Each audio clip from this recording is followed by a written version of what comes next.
the age of 10. I couldn't talk. I would say, know yourself. So if I kept saying that's who I am, I can't talk today. We all change. We all change. We become something. You developed. We are on the developmental stages. Everybody change. We change every day. This past week, I'm teaching master's class about human development stages. From the day you are born to the day you die, we change. So if you keep saying that's who I am, you never grow.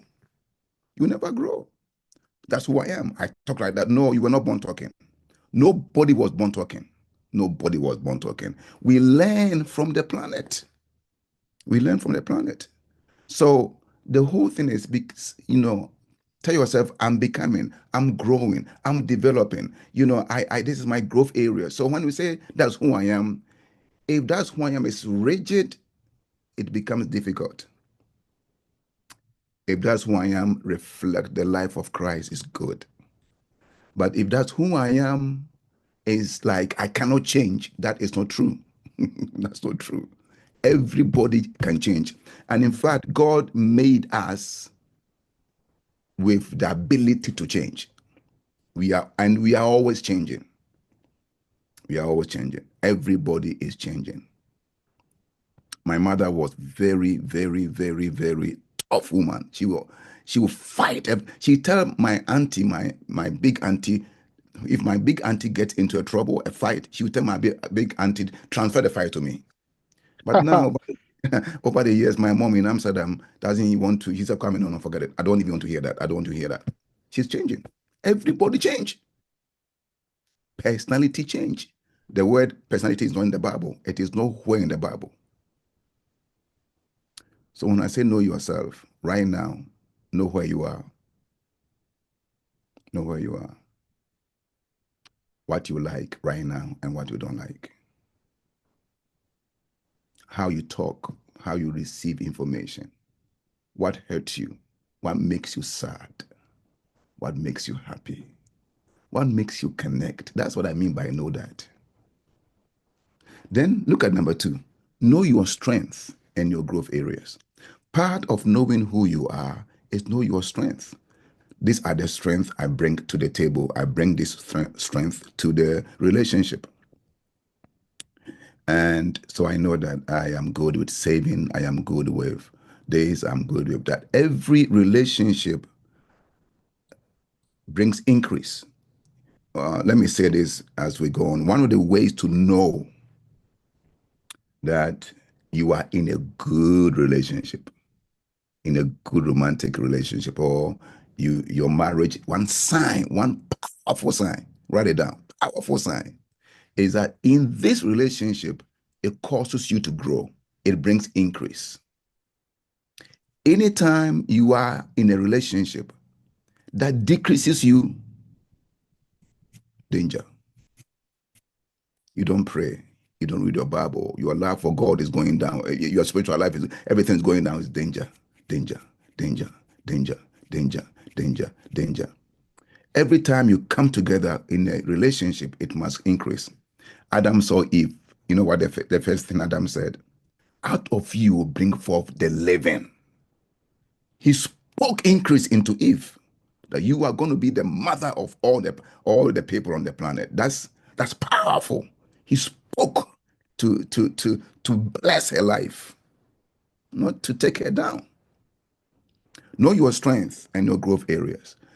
So you know your strength, and don't know that in this relationship I'm going, my communication need work. People, be honest with yourself. Oh, be honest. I speak my mind too much. I need to balance how I talk. I need to bring a balance of how I talk. I am in love, but my mouth is hurting my love. You know, my patience needs some work. It's okay. Nobody is perfect. We are all growing and becoming. That's why I said we are becoming. We are becoming, for me, is a powerful phrase. I am becoming like Christ. So know your growth areas. I spend money too much. Know that. I spend money too much. I work hard, but I spend money too much. It's my growth areas. I mean, if I am in a relationship and the person I'm going to marry says, "Hey, here's my growth areas. I need some help. I'm checking into a counselor. I need to get a coach." We are working on yourself. It's amazing. Oftentimes in a relationship, even in marriage, this one is for married couples. I see couples. I used to see from 2018 to now, I've seen over 500 clients. I kid you not. I deal with relationships every day, every single day. Yesterday, I saw six clients. One of the biggest issue I see is the husband is working hard to change the wife. Yeah, preach on Pastor Kwame. And the wife is working very, very, very hard to change the husband. And then I tell them, this thing you are doing will take you 1,000 years to get started. Mm. To get to 1,000 years to get started. Everybody's busy changing somebody. It's 1,000 years you haven't even begun the project yet. When you begin, let me put it this way, change begins with me. How about that? Change begins with me. If I change and my spouse change, that's beautiful. But if I'm coming to change you, I'm going to change me. That education, nobody will ever graduate soon. Number three, so I said, know yourself, know your strength and your growth areas. Number three, get a marriage education. Get marriage education. This is one of the things that I see is missing in the whole world. Nobody taught me marriage. Nobody. I just wish somebody sat me down and said, "Hey, Kwame, this is how we treat a man. This is how we treat a woman. This is how you talk. This when you get here, this is what you do. When the first child is born, this is what happens." I just wish somebody sat me down. I didn't even know my father, left alone somebody talking me into marriage. In Africa, we don't talk. That's why I wrote this book right here. The Parent Guide to Parent and Child Sex Talks. The Parent Guide to the Parent and Child Sex Talks. Why? Because we don't talk about sex. We want it, but we don't want to communicate it. Shyness, cultural taboos, sexual silence. Children today, anyway, that's not the reason. But Preach, Dr. Qavah. that is a marriage education. We were not taught how to marry. So in this book, I talk a lot about preparing your children. My daughters, I sat them down, and I began to talk about sex and relationships. My oldest daughter said, that's 4 years ago, she said, "Daddy, I wish you had started early." What do I know? I didn't know anything to start early. What should I say? I didn't know. That's why I put this book together. Because people grow, but people grow empty. 28-year-old, nice Christian lady, but doesn't know marriage. Marriage is the most powerful, is the highest institution you can ever attend. Marriage is a school. It's a school. It's a school. So people get into marriage like a missionary who goes into Japan and has no idea the culture. Boom, you drop him there and said, just work. Work what? How should I talk? What should I eat? Where should I eat? Where is restaurant? Nobody said nothing. And then 6 months before, we said we're going to go do counseling. Yesterday, I was teaching the Church of Pentecost. About 3 churches came together, New York, Virginia, and North Cross. We had a lot of people on Zoom. And questions. I'm telling them, people go into marriage. Somebody asked me, when should I start marriage counseling? Pastor Frank, you know my answer? Marriage counseling. You start marriage counseling the day you were born. That's my answer. Really, I kid you not, the day you were born. We should be able to prepare our children for marriage, not 6 months before the marriage. Not 6 months before. In other words, you begin coaching before you even met him or met her. I call it predating coaching. Prepare yourself before you meet a person. Read books, talk to a coach, talk to a counselor. It will make it easier when you are dating. Otherwise, dating confusion, dating struggles, dating stress. Dating can be stressful. Preach, Pastor. It can be stressful. But if you have a coach, you're able to navigate this. You manage, it becomes more manageable. But if you are waiting till 6 months before, then get ready for stress. That doesn't mean that the person is not your life partner. But bringing two people, marriage is like rivers. One is coming from Africa, the other one is coming from Russia. The one in Russia is boom, it's coming like this. Yeah, man, yeah, yeah, yeah, yeah, yeah, yeah, yeah, yeah, yeah, yeah. And the one from Africa, how do you put these two together in 6 months? So when people ask me, I said, when do we start coaching? Yes, yesterday. Start yesterday. Start yesterday. Really? You can meet your coach. Not me. Oh. I'm not saying I'm not doing this because I need clients. I'm just I have to cut some providers from sending me clients. But I'm just want to say that prepare. When you do a lot of preparation, it reduces your stress when you see the person. So get marriage education. Number 4, heal past trauma. Trauma, no matter how love, oh, I'm in love. No matter how much you are in love, trauma will mess it up. Oh, I'm sorry. Trauma will mess up your love. It is not your fault that you were traumatized. It's never your fault. That's why Jesus said that anybody who put the stumbling block to these little ones, it would be better if they were not born up. Or he says, go commit suicide. Just get enter the sea and die. Because the younger the trauma, the younger the person was traumatized, the deeper the pain. Trauma leaves a blank, leaves a template. It leaves a template inside your brain. It makes romantic relationship extremely difficult, very difficult, extremely difficult, because in a romantic relationships, you are going to open your heart. But when you're traumatized, you oh, I can't, no, the devil is a liar. No, nobody's gonna go there, nobody. But your person wants to go there and say, hey, no, wait, nobody's gonna. That's how trauma works. If you don't know, go ask Pastor Joseph. 15 to 17 years when his brother saw him, he cried until Pharaoh house head. The pain was still there. He had forgiven them, but the pain was still there. Heal your past trauma. Get counseling, get coaching, take care of that. Number 5, get mentoring. Get mentoring. I'll close very soon and I'll take another 10 minutes for something else and I close. Get mentoring. Yesterday I told the Pentecost people, why did Ruth gotten to marry Boaz?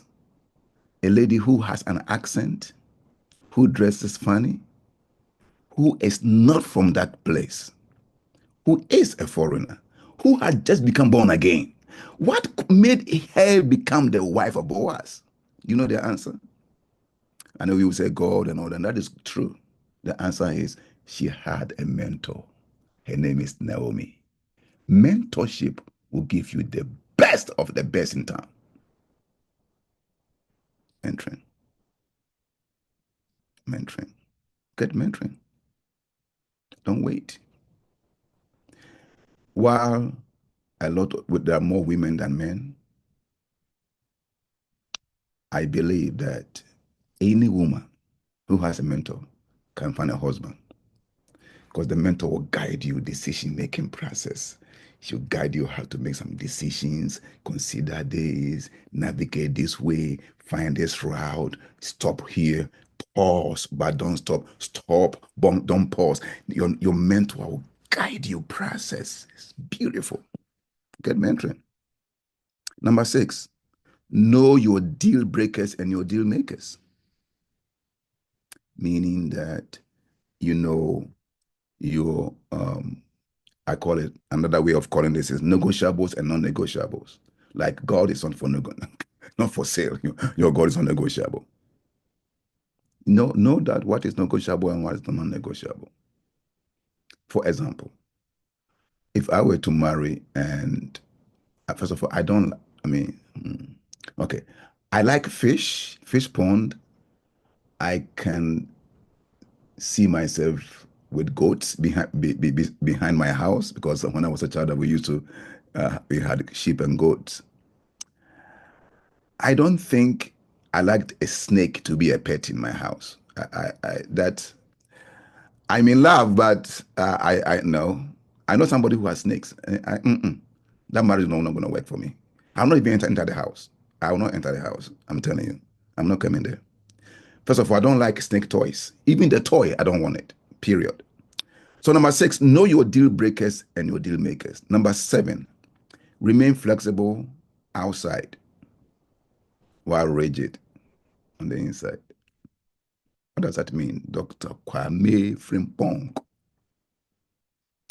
Some people are so rigid. It has to be pointed nose and beard and six packs and tall guy with a nice voice and a good girl with good legs and boobs, big boobs, and this attraction. If I am not attracted, then I am not in love. Who said that? That is wrong. Some people even say that if I met the person for the first time and there was no love, there was psychologists are saying that there's nothing like uh, we first what sight of what, how do you say it? First attraction of first sight or something. It's attraction that's possible, but not love. Love at first sight. Love at first sight. It's attraction, not love. No, love develops. You can meet the person. Thank you, sister. You can meet the person. There was no love. There was no attraction. That doesn't mean there was no love. Love, even God cried. The Bible says we should even grow in our love toward God. Even God, not by human being. You develop the relationship. You develop the love. Love grows. My wife and I have been married for 32 years in this August. Last 3 years, I felt like going deeper in my love because many people are operating on the surface. Preach, Pastor Kwame. Go deeper in the love.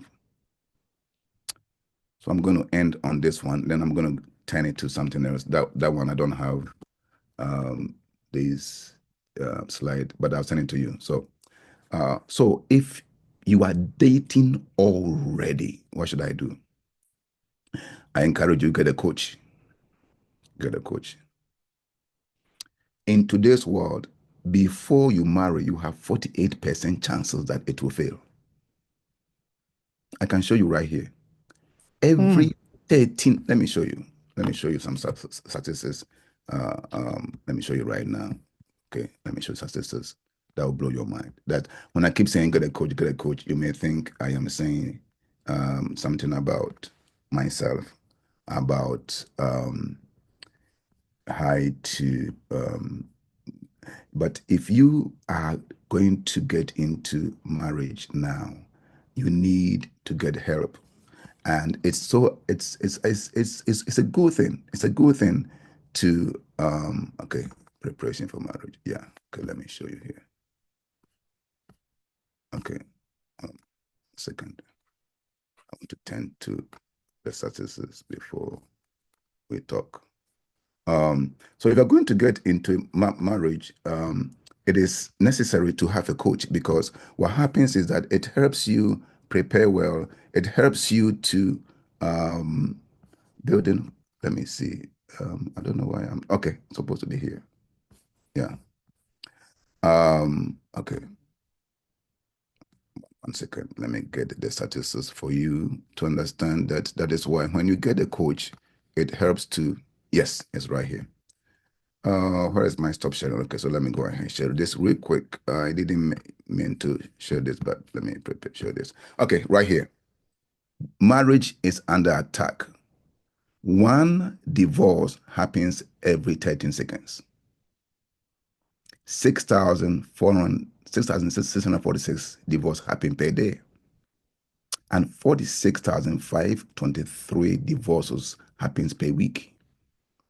41% of first marriages end in divorce. 41%. 60% of second marriages end in divorce.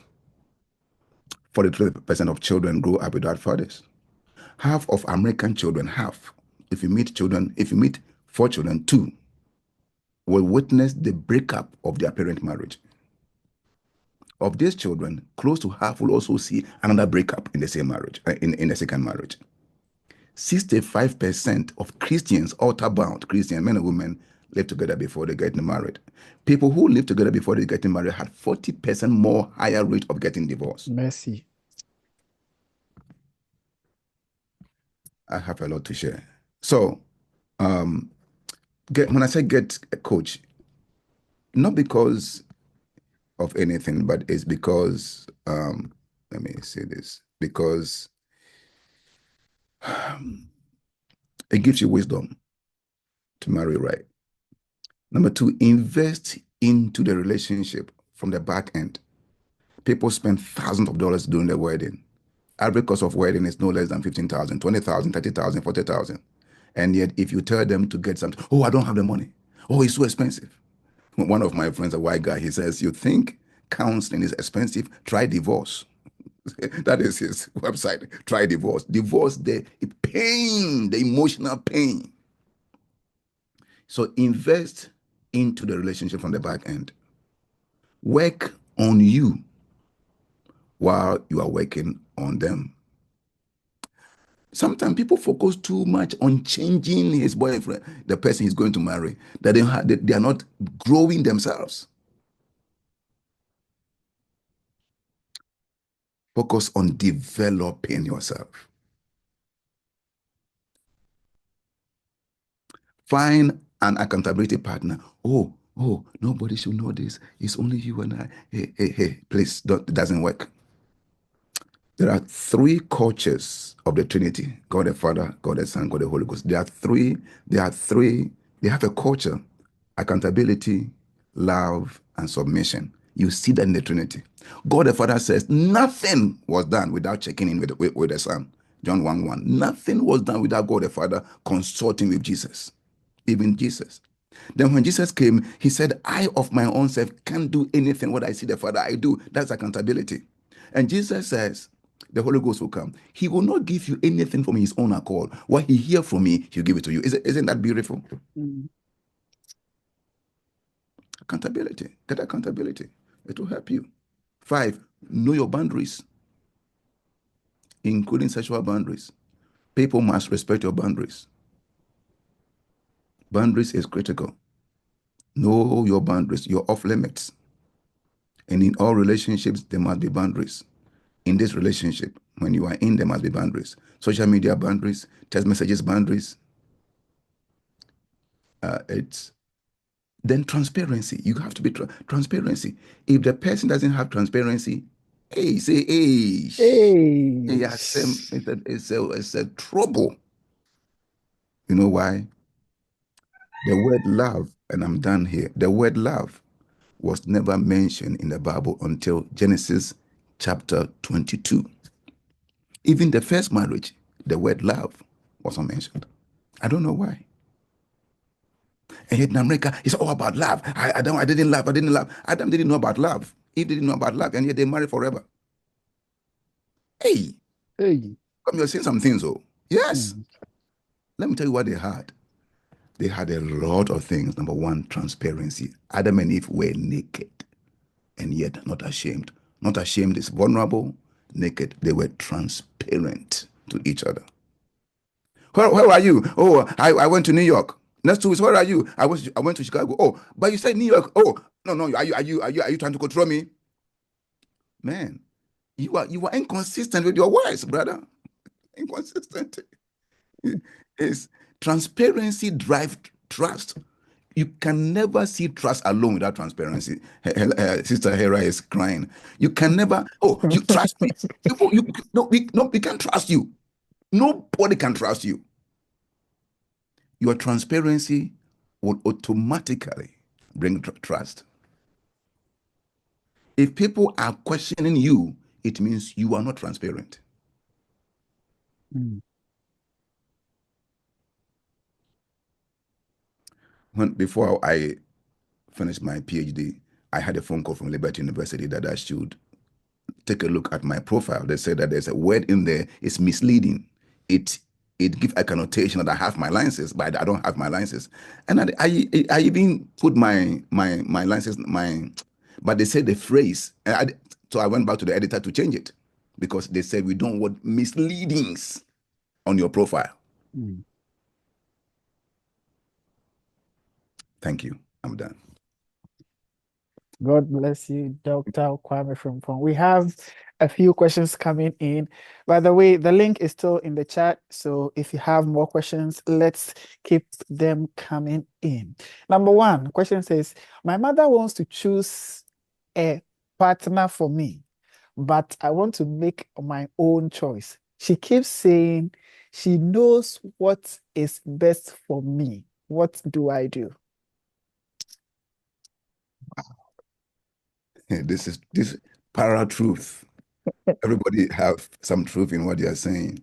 The difference between Indian arranged marriage and American choice marriage is that the Indian arranged marriage, the reason why it works is because it's inside the culture. The families, children trust that their parents will bring the best to them. And in all the Bible, 98% of all marriages were arranged marriage. Yeah. Mm. Actually, I like arranged marriage. Actually, I do. I wish my will arrange for my children. Please don't tell them all. Don't tell them. Even I here, I don't want to holler. Don't tell them I said that is my girl. Don't tell them. But there are some truth in arranged marriage, and arranged marriage could help us. It could, but it is not our culture. Actually, American people do arranged marriage, but in America, it's not the families that do that. It is friends. I studied that for 2 years. It is friends who do the arranged marriage. And when friends are doing it, this generation is comfortable. But when families are doing it, it's become taboo.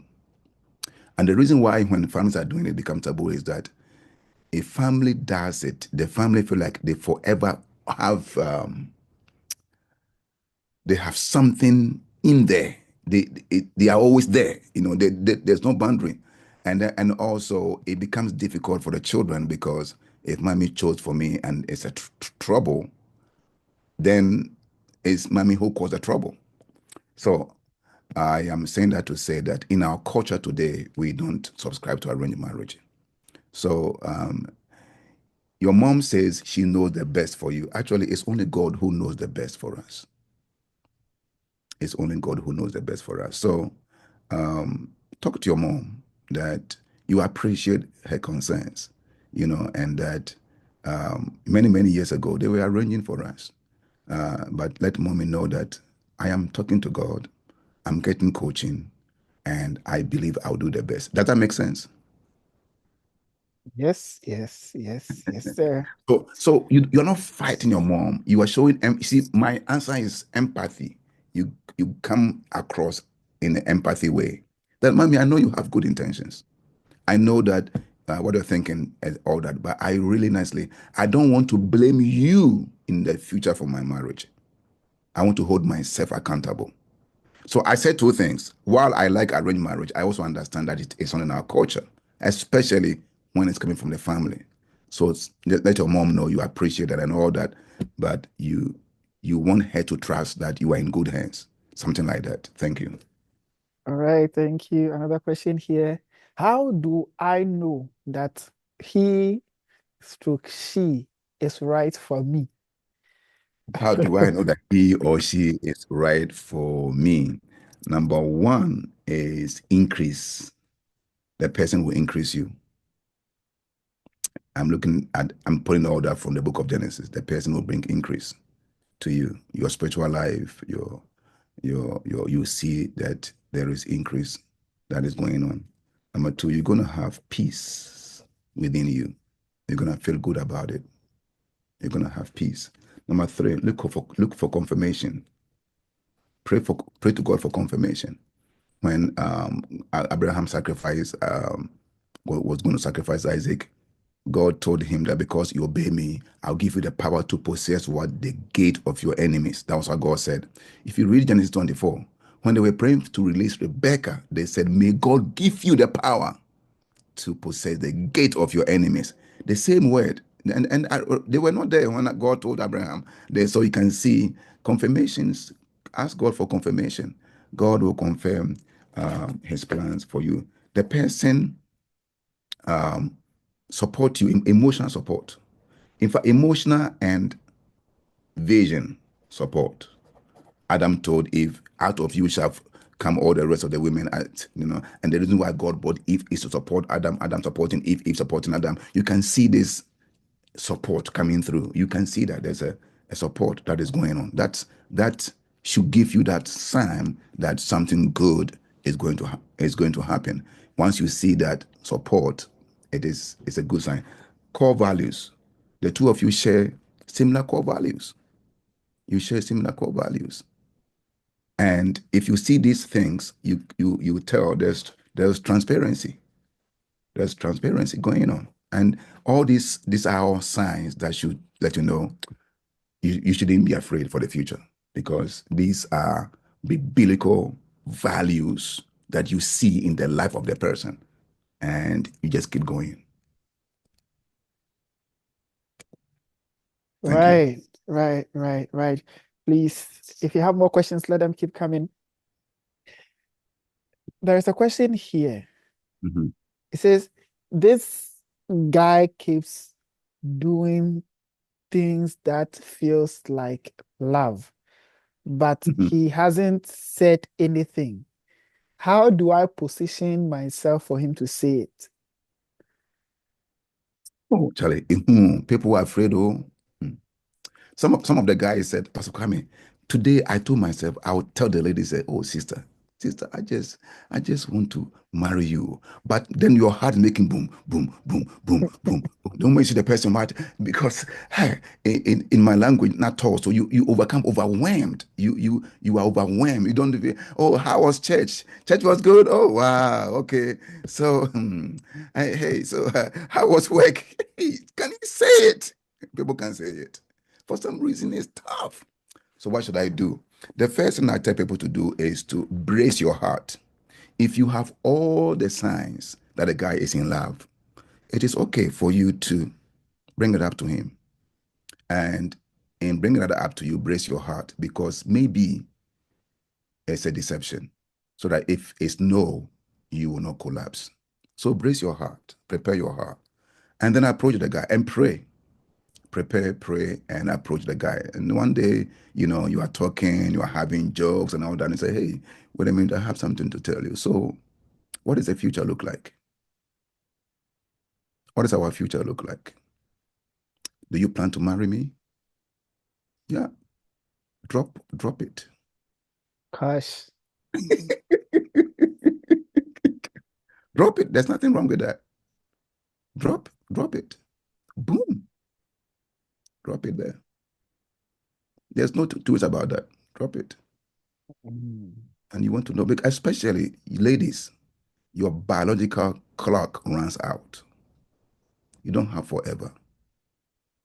A man can have a child 75, 76, even 80, they can. But women, it's not the same. When I went to Pastor Noah's church, I taught greatly at length about that. So don't let somebody waste your time. Mm. Thank you. All right. There's a question in the chat. After that, I'll come back to the ones that were sent on the Slido um, app.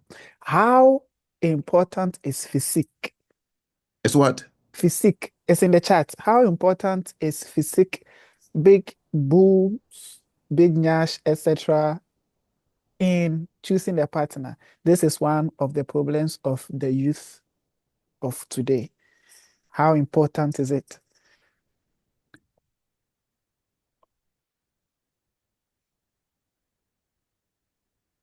Doesn't mean anything. It's just attraction.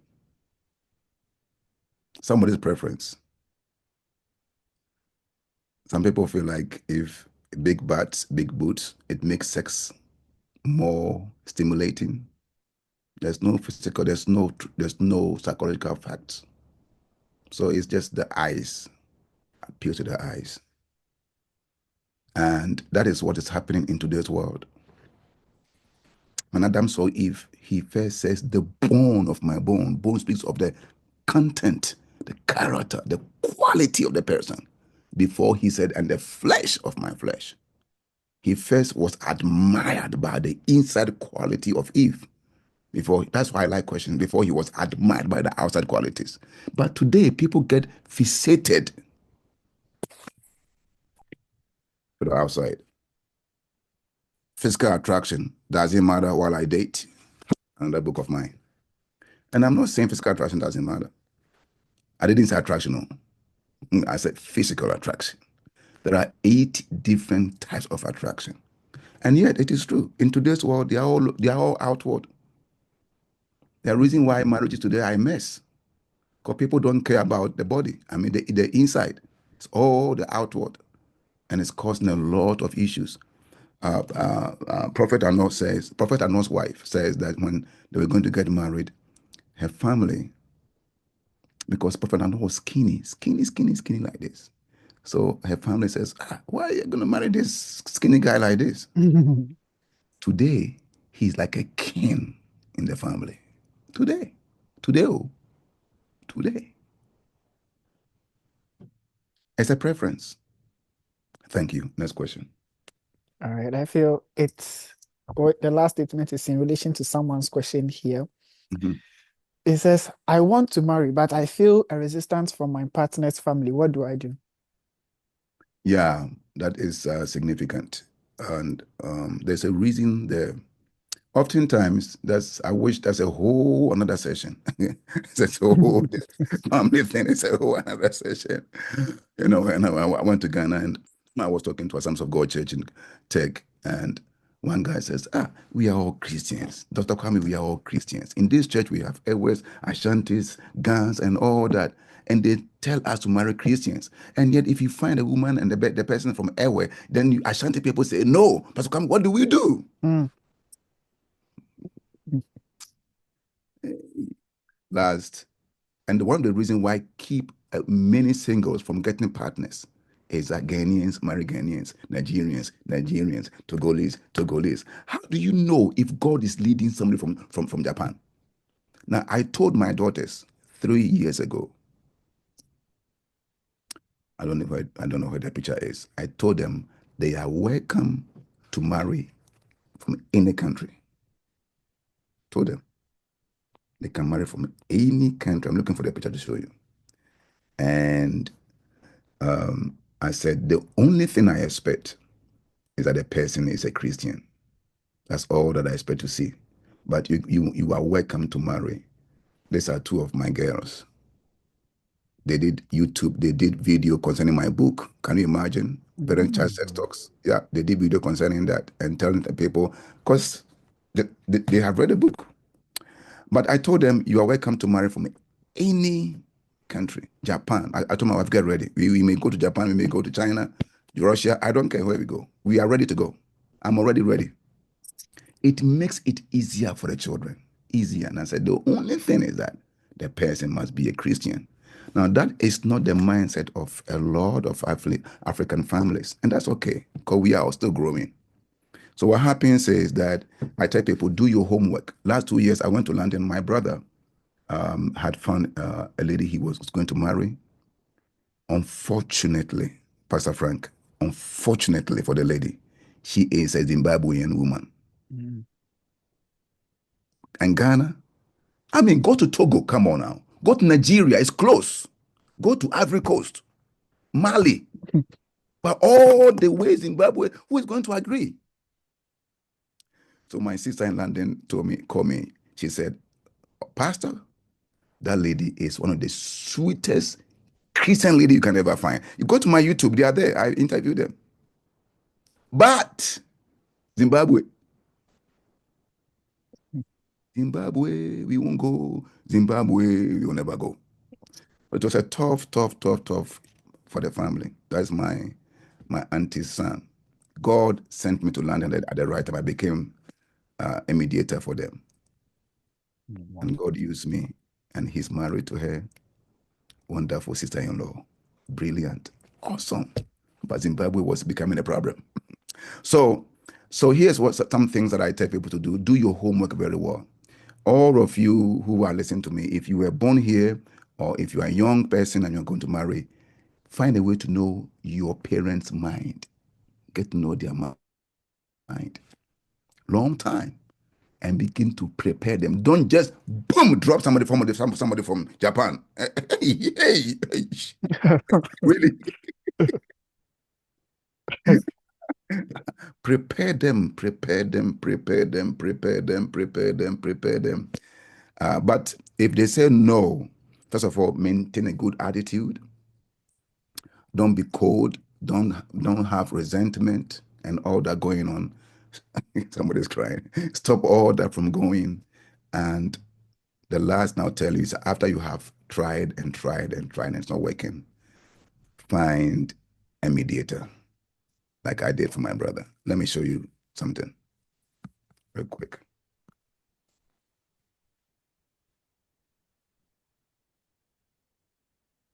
Okay, so it's good. So I go here. I'm going to show you something, and you're going to see. I just want you to see it yourself, and in that way, you know what I'm talking about. So just give me 1 second. All right, it's right here. So I'm going to show you. I'll play 1 minute. Say you are the bone of my bones, the content, the Came across a picture that he took and I was in it. This is it here. Influences of the Indian culture. I see. British culture as well. So this lady you see is from Zimbabwe, and my brother Junior is sitting there. It's Ghana versus Zimbabwe, and I interviewed them. So it's a mesh of different things coming together for wow. a fully packaged African man. Okay. Wow. So 1 second, let me, before Junior, you talk. Anyway, so I will just, when you go to my YouTube, you're going to get that. So maintain a good attitude, love your family. You can still make it happen.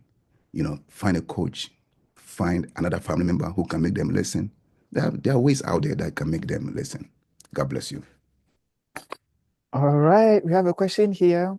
How long should I date before my marry?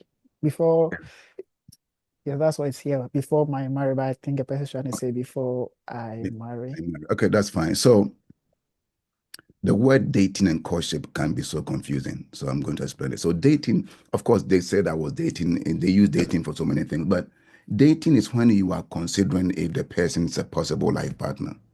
So it can be 1 month, 3 weeks, can be 1 week. Once the two of you declare your intention, you move from dating to courtship.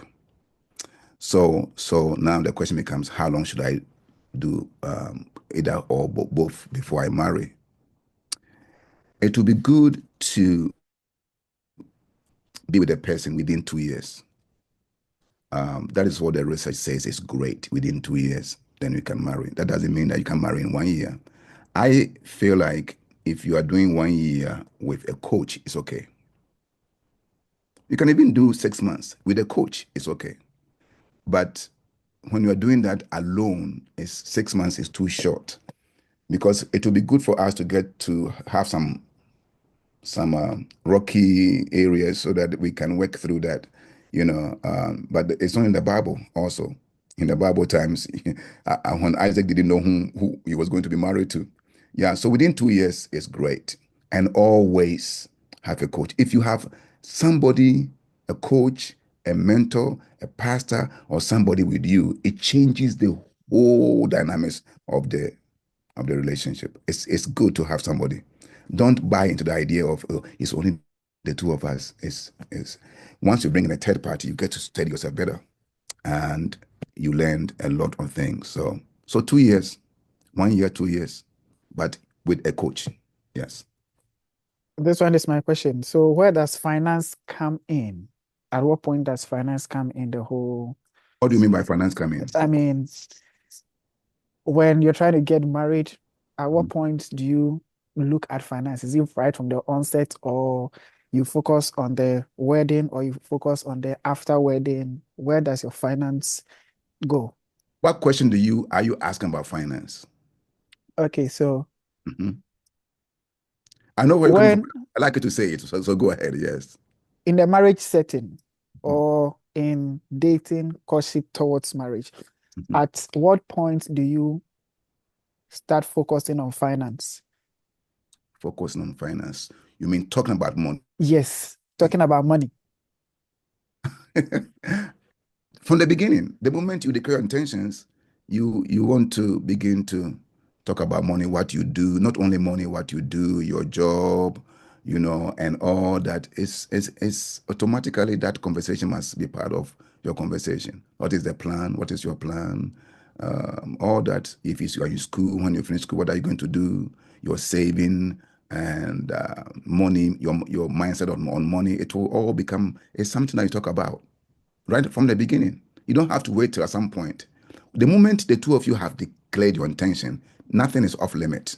Everything must be talked about, including money. Are you going to do joint account or individual account?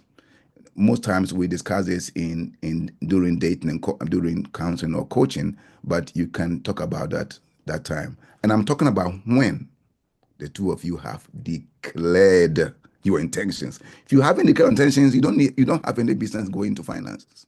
When you have declared your intention and the two of you are on the same page, because some people run into situation where one think we are dating, one think we are good. That's a mess. A lot of this generation are into situationship issues. One person feel like we are going to marry the other person. Hey, we are only friends. Mm. And that's another problem I have for you people. I have this big issue for you people. What makes marriage work is friendship. Oh, we are just friends. That is the essence of the dating. That's why you should Mm-hmm. marry. Mm-hmm.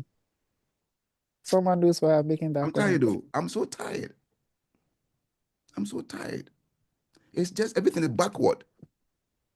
The highest level of relationship is friendship.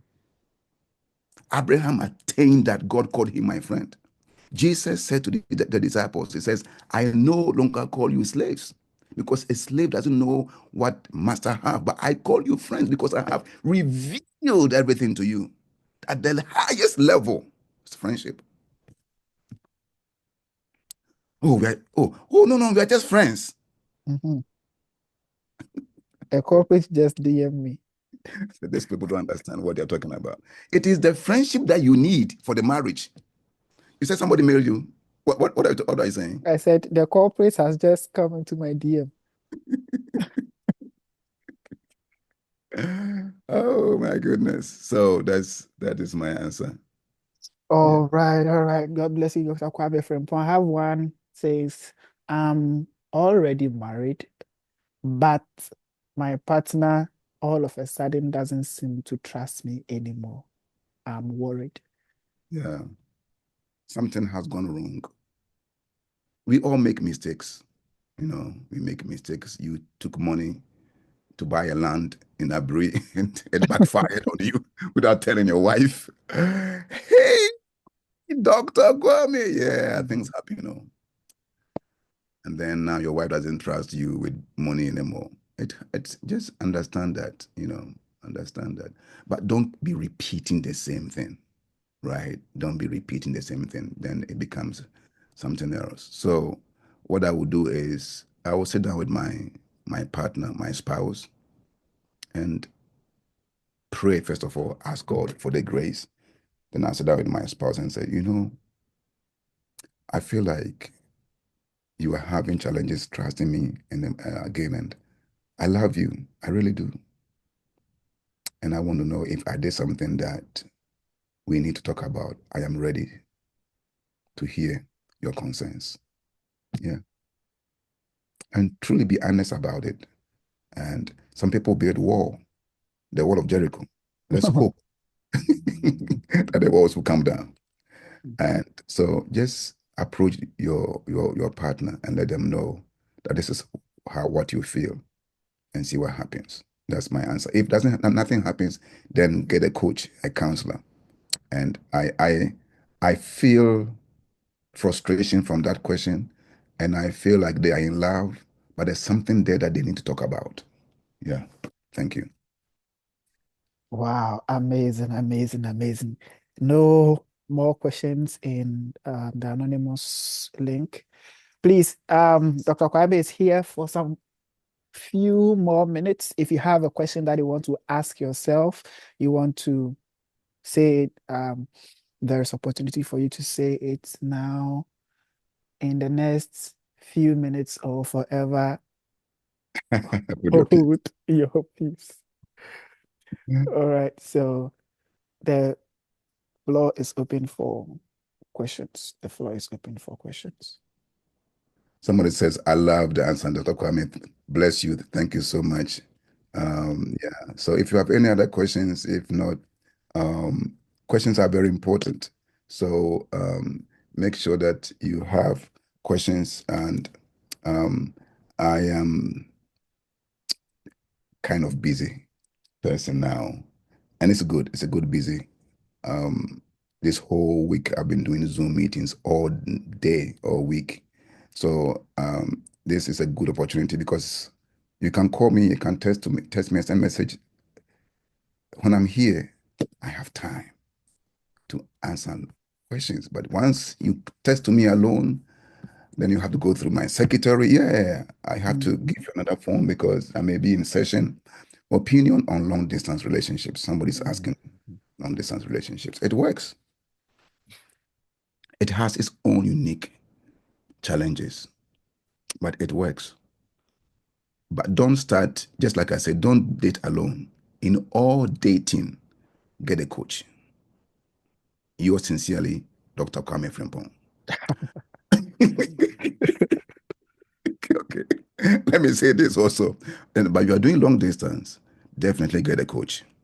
One day somebody called me for sessions, and she was dating somebody from another country. It's a Ghanaian, let's say the Ghanaian traveled to Russia. And then they were having time zone differences. And sometimes you call the guy says, I'm in church.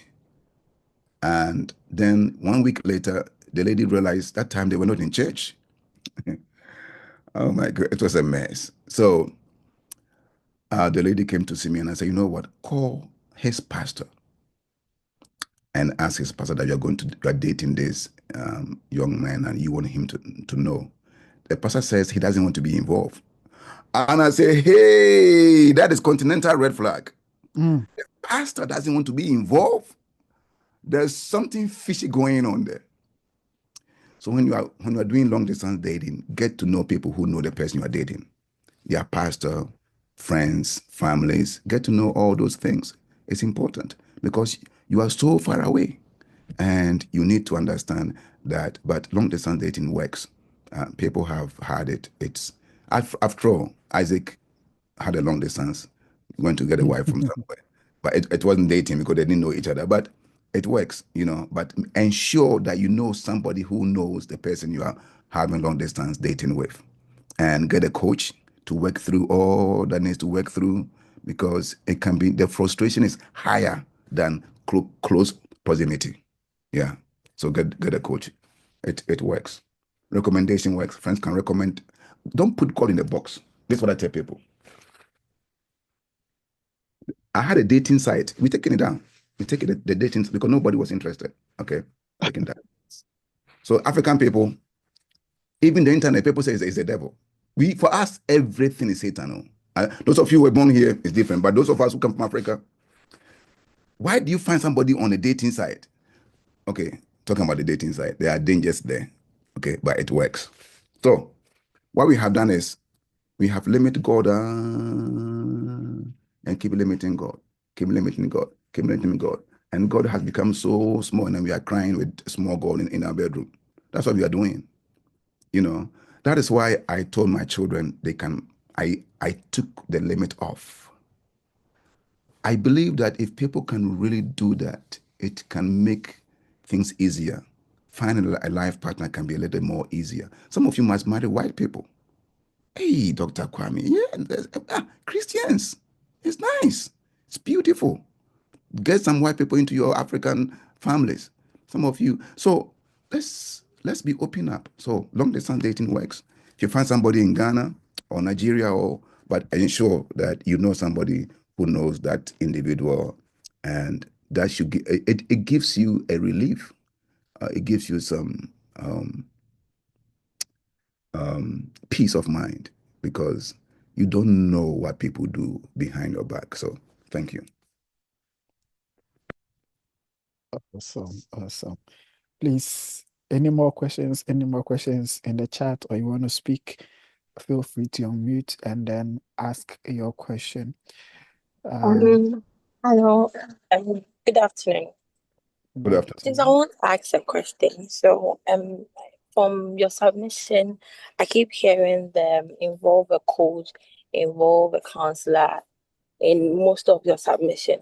So please, my question is, at a point where you feel the coach or the counselor is speaking out of their personal experience, not the word of God, or it's not aligning to the word of God. It's just because I believe in sometimes we advise people most of the times from what we have also experienced. So at that point where maybe you're in the church, your pastor is your coach, you go to your pastor, or maybe you're about to get married and your pastor is the one counseling you people. At what point do you say, you know what, I can't associate myself with this message without offending the coach or whoever is coaching you? And a very good answer. Very good question. We get some things wrong, so many things wrong. That is why some Africans even don't want to go see a counselor, because they feel like counselor is going to advise me. I don't advise people. Hey, no. I train myself. Counseling is a whole another thing. It has nothing. I advise 10% of the time. I'm not the one to tell you do this or do that. No. We come alongside the journey, and we use a lot of interventions and skills to help you in the journey. So people think that I'm going to see an advisor. That is the African way, but not counseling profession. It's not advice giving. It's a whole another thing. It's not advice giving. Okay, and what you're saying is true. So professional counseling or professional coaching is different from pastoral counseling. Right now, I'm teaching 40 pastors from the Church of Pentecost. And I'm teaching them the difference between advice giving and counseling and pastoral counseling. And the three are not the same. So when you go see it is good to see your pastor. And I agree. Sometimes the pastor may have a different opinion. And because see, your pastor is your spiritual guide. It's different from going to see a professional counselor. Your pastor is a spiritual guide, and they advise. And part of what pastors do is advise. And they do that. And sometimes too, they may be right, other times they may be wrong.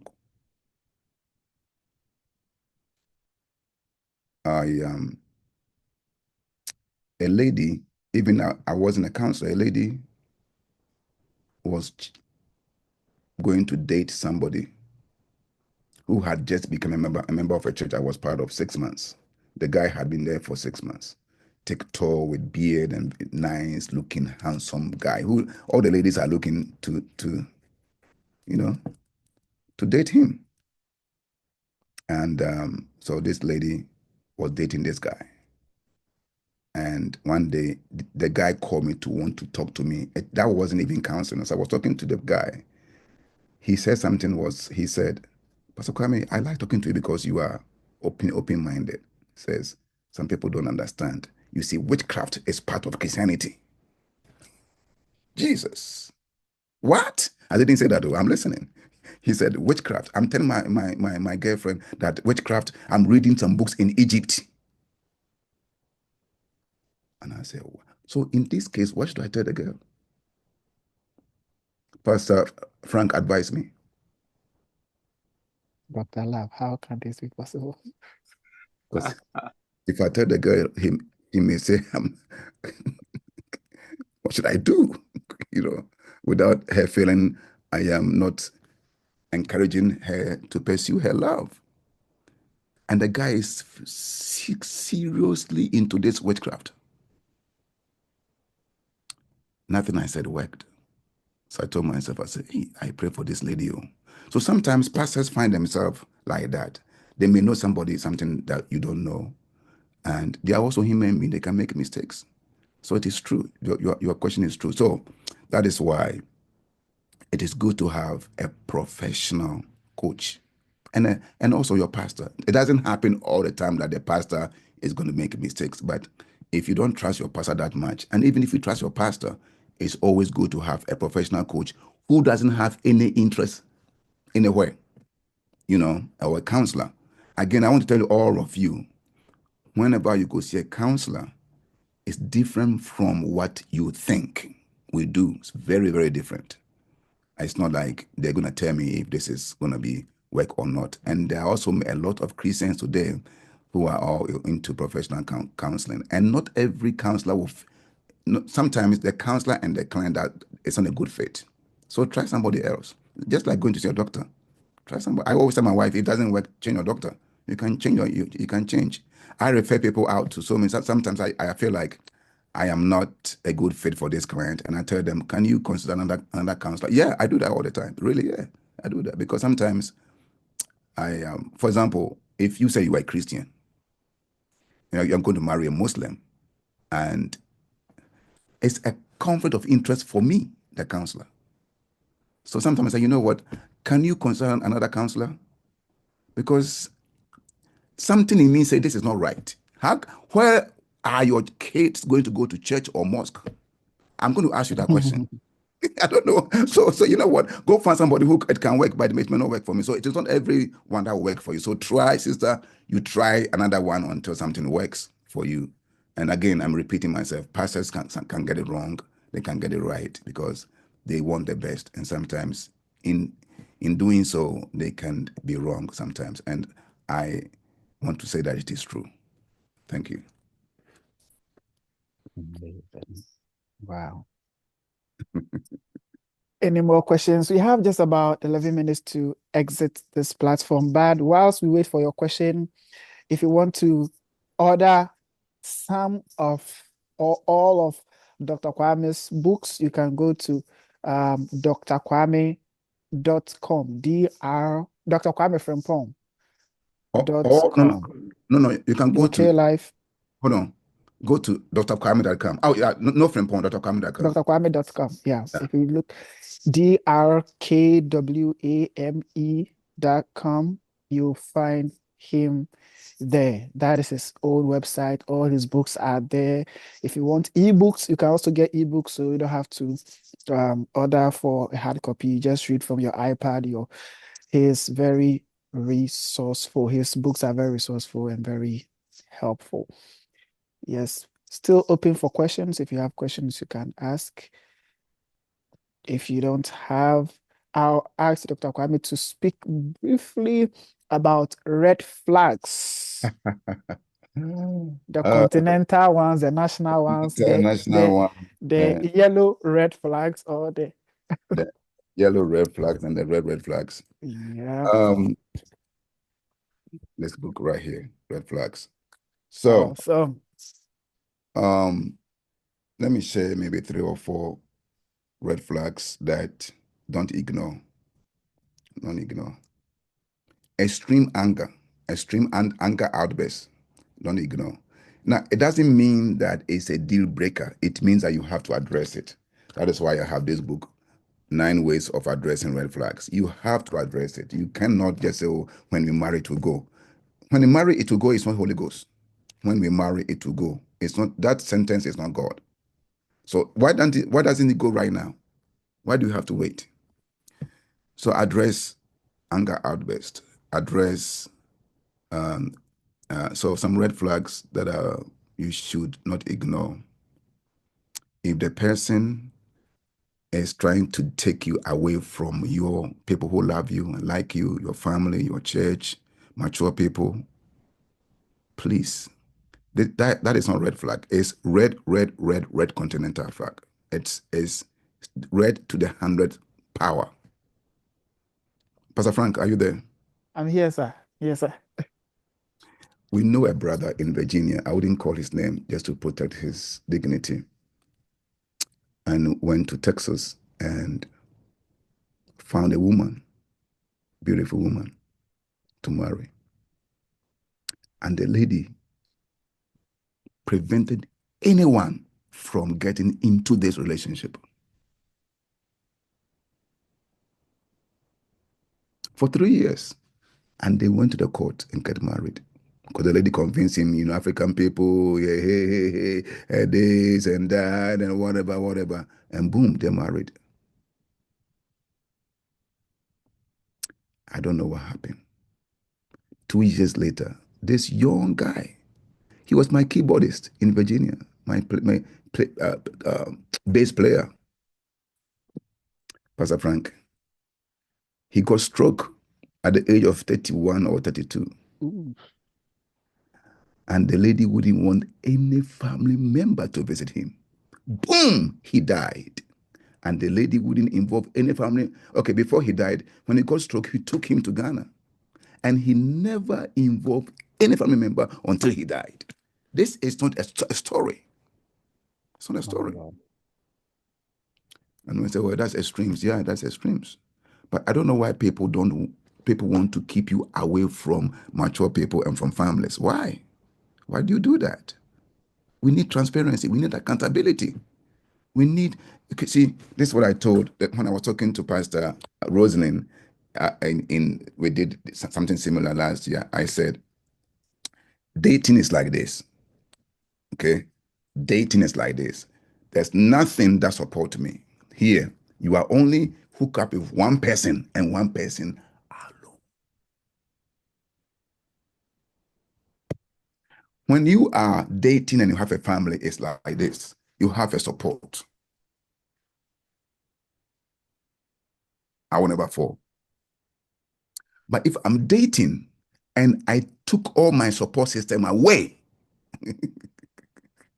that's very dangerous. That's very, very dangerous.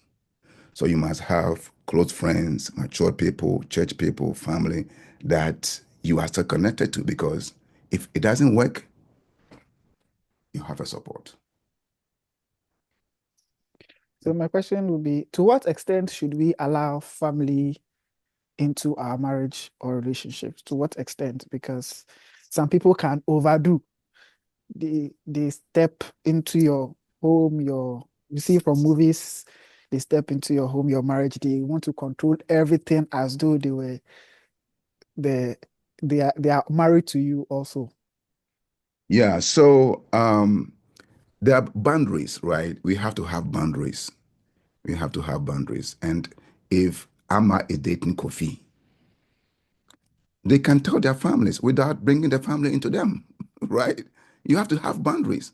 You don't take the dating to them. You don't take your relationship into them. There are things that they have to do, like the day of the wedding, like, when it comes to wedding and marriage, definitely they're going to be involved. Mommy, daddy, their traditional marriage, they are all going to be involved. But outside of that, you keep things to within you. What I mean by when somebody's taking you out from your family is that there are cases that like I told you, the person says, I don't want anybody to know that we are dating. When people say, I don't want anyone to know that we are dating, it's a red flag. I want to know why. I want to know why. When at least your friends must know, and they become unofficial accountability partners. That's one of the reasons why when friends recommend friends, it works, because friends are accountable to friends. But to completely, and then leave your church, and you are talking to your family too much, and you're talking to your father, your mom too much, and this and too much. One of the things in America is individualistic, and Africa is community, and each one. So let me show you this, and I'll close on here. Let me show something to you all, and then I close from here. I close here, sorry. So I'm going to show you this, and then we close, about family systems. So I'm a marriage and family therapy. So this is what works. This is very important. Okay. There are 3 different types of family dynamics. Okay.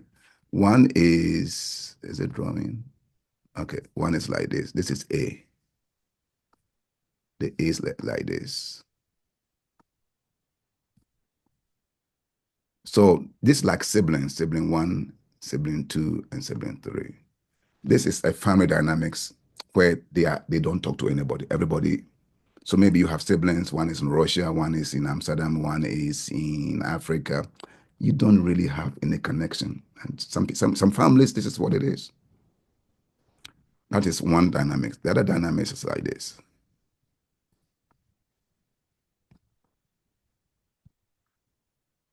Sibling one, sibling two, sibling three.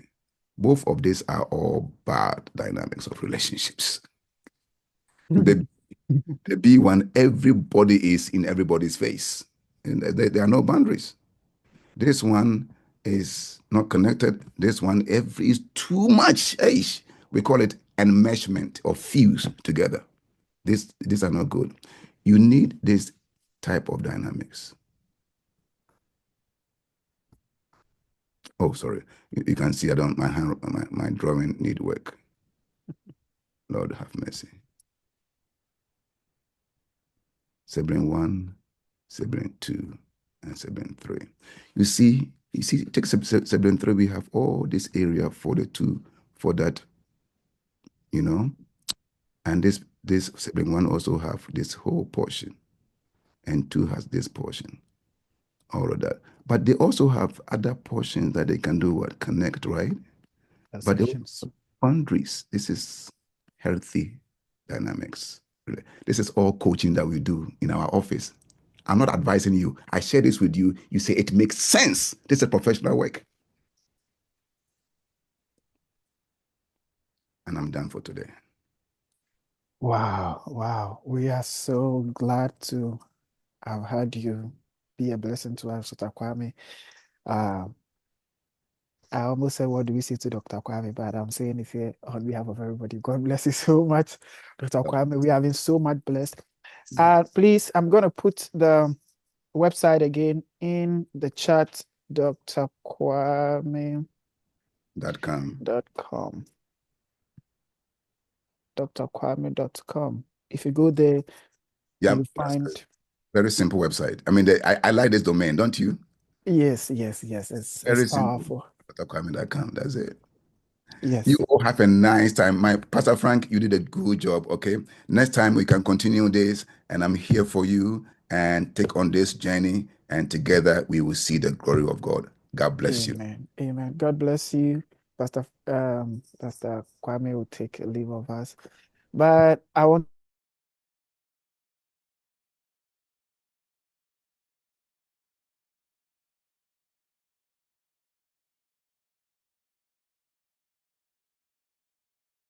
Oh my God, sorry. Thank you.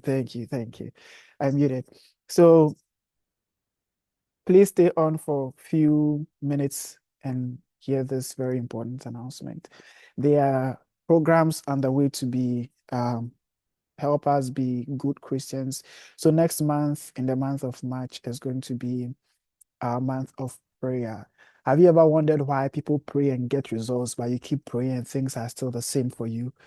By the grace of God, there are men coming on board who have prayed and they have received results. They want to teach us the way of prayer. They want to show us the way to pray and also get results from God. So that is coming up. Also, we have summer discipleship class, Christian discipleship class coming up for free. If you are interested, very soon we'll be sharing flyers. If you are interested, register. And then this summer, your children or friends between the age of 12 to 18 years, you are offering a free Bible Christian discipleship for them. Also, we have Ministers Conference coming up very soon. Ministers Conference. So you are a minister of the word, minister of songs, minister in ushering in any department, and you want guide, you want to serve God well. There are seasoned men of God who coming on board, including Pastor Isaiah Fosukwache, if for those who know him, he's a song minister and a preacher. Minister Becky Bonnie will be coming on board. A lot of people will be coming on board to be a good resource for us. You want to make sure that you have registered. Very soon the registration link will come out to register and you be a part of it. And every month we meet twice, and we'll be sharing the link to you so that you join and your life will never be the same. Please do well to share our word for the day that you receive, whether in text or in video. Share and join our WhatsApp group page also. Admin, please, if you're able to put it on the chat, please help us with the WhatsApp channel or the WhatsApp link. And we'll see you again next in the month of March. Flyers will be out soon. God bless you. My name is Pastor Frank. Shalom, peace, and life to you.